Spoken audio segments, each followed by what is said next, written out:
kalau agama tak boleh masuk campur hal politik, agama ni sebenarnya untuk apa? Adakah sekadar untuk solat, puasa, haji dan bila ahli politik nak buat undang-undang, nak urus ekonomi, nak tentukan dasar pendidikan, dasar macam-macam, isu rasuah, isu judi, isu arak, isu LGBT, nak guna panduan apa untuk semua benda tu? Kalau bukan agama yang perlu dijadikan rujukan untuk menetapkan sesuatu dasar dalam negara, ahli politik nak rujuk apa? Siapa yang tentukan betul atau salah sesuatu perkara? Dan saya rasa ramai orang sebenarnya tak sedar apa yang mereka cakap apabila mereka kata agama tak boleh masuk campur hal politik. Dan saya faham kenapa ramai yang cakap macam tu, sebab kita dah terlalu banyak kali kita tengok ahli politik bergaduh sana sendiri. Ada yang gunakan agama ketika berkempen, lepas menang tak buat agama pun, tak guna pun ajaran agama tersebut. Jadi ramai orang kecewa dan mereka buat kesimpulan ini masalah agama lah ni. Jadi kena asingkan agama daripada politik. Macam itu kesimpulan yang ada. Saya personally saya memang tak setuju, sebab bagi saya masalahnya bukan pada agama tersebut, masalahnya pada manusia. Dan ini saya nak jelaskan kenapa. Yang pertama, mengasingkan agama daripada politik itu sebenarnya adalah idea sekular, secularism. Ramai orang ingat sekular tu bermaksud hormat agama. Bukannya hormat agama, sebenarnya ia maksud dia adalah mengasingkan agama daripada politik. Secularism ini adalah idea yang mengatakan bahawa agama tak boleh menentukan bagaimanakah sesebuah negara itu ditadbir. Maksudnya, undang-undang, ekonomi, pendidikan, dasar kerajaan, semuanya diputuskan tanpa menjadikan agama sebagai rujukan utama. Sebab tu bila orang cakap kita kena asingkan politik dengan agama, maksud dia sedang membawa satu idea, iaitu idea secularism. Mungkin dia sedar dan mungkin juga dia tak sedar, dan mungkin juga dia memang orang yang jahil agama. Kedua, politik sebenarnya sangat dekat dengan kehidupan kita, khususnya rakyat Malaysia. Dan ramai orang fikir politik ni sekadar pilihan raya.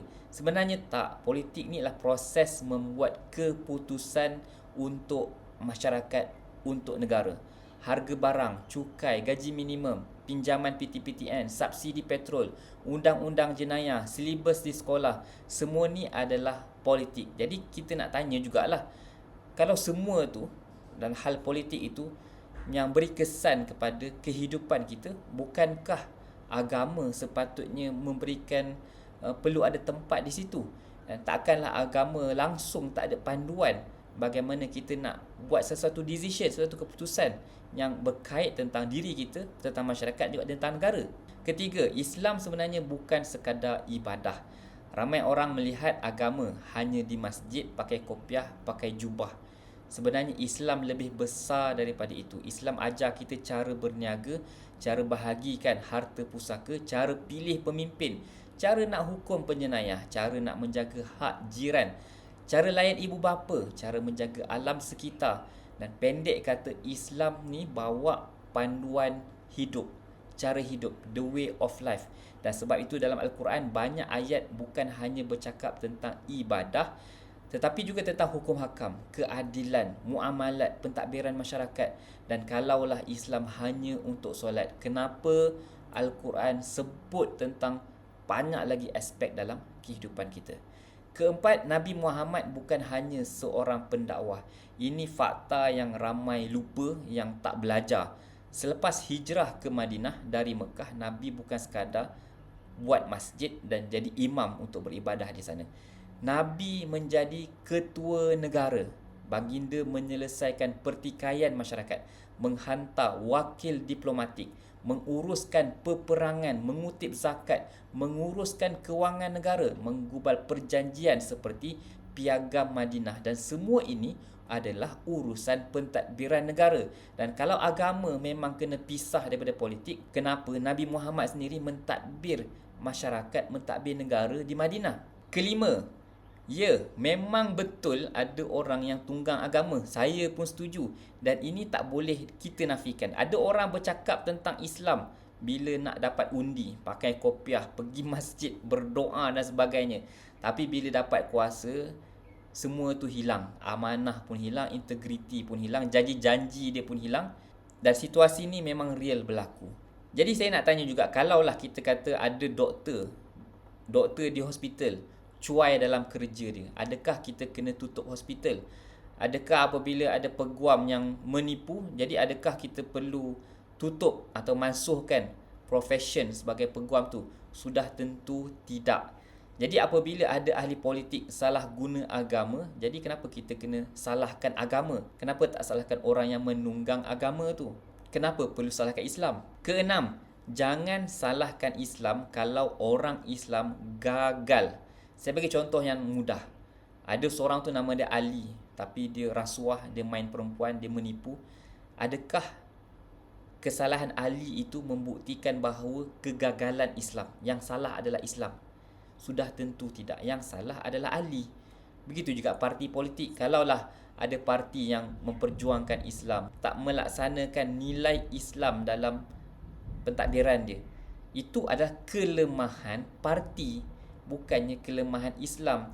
Jadi kita kena bezakan antara agama dengan penganut dia. Dan kalau tak, kita sedang menghukum Islam kerana kesalahan penganut dia.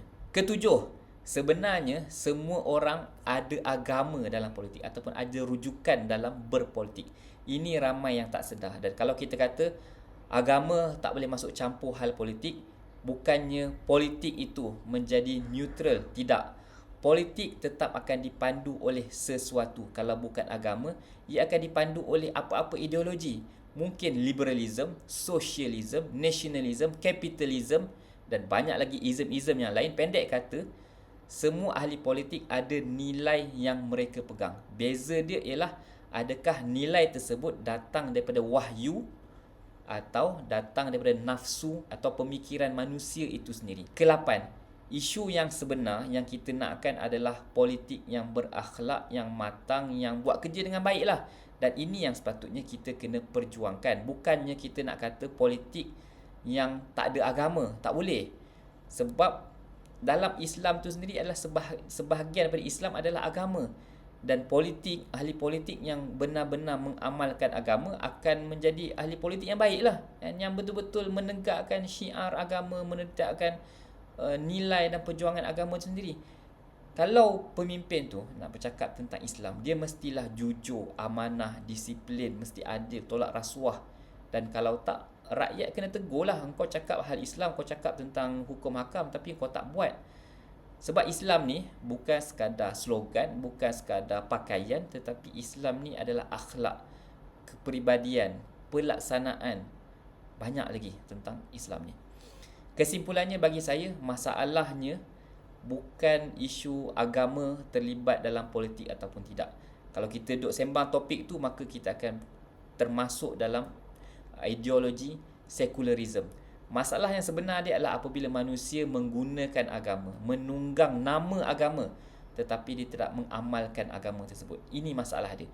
Dan Islam tak pernah ajar supaya agama dipisahkan daripada kehidupan. Al-Quran cerita macam-macam tentang soal kehidupan. Mesti ada rujukan dia. Sebab Allah Ta'ala yang cipta dunia ni. Kita kenalah jadikan agama sebagai rujukan kita. Islam datang untuk membimbing seluruh kehidupan manusia. Nabi itu wa ma arsalnaka illa rahmatan lil alamin. Isu keluarga, isu perniagaan, isu ekonomi, undang-undang, isu politik. Politik sebenarnya adalah alat untuk menegakkan agama. Bukannya isu nak asingkan antara agama dan politik. Isu dia adalah adakah politik kita betul-betul dipimpin dengan nilai yang benar atau hanya dipimpin oleh orang yang menunggang agama, yang dipimpin oleh nafsu dan kepentingan manusia. Dan saya Muhammad Firdaus Salihuddin, saya buat video dan ajak anda buat video, kita sebarkan kefahaman mengenai bahaya menunggang agama dan juga bahaya ideologi sekularisme.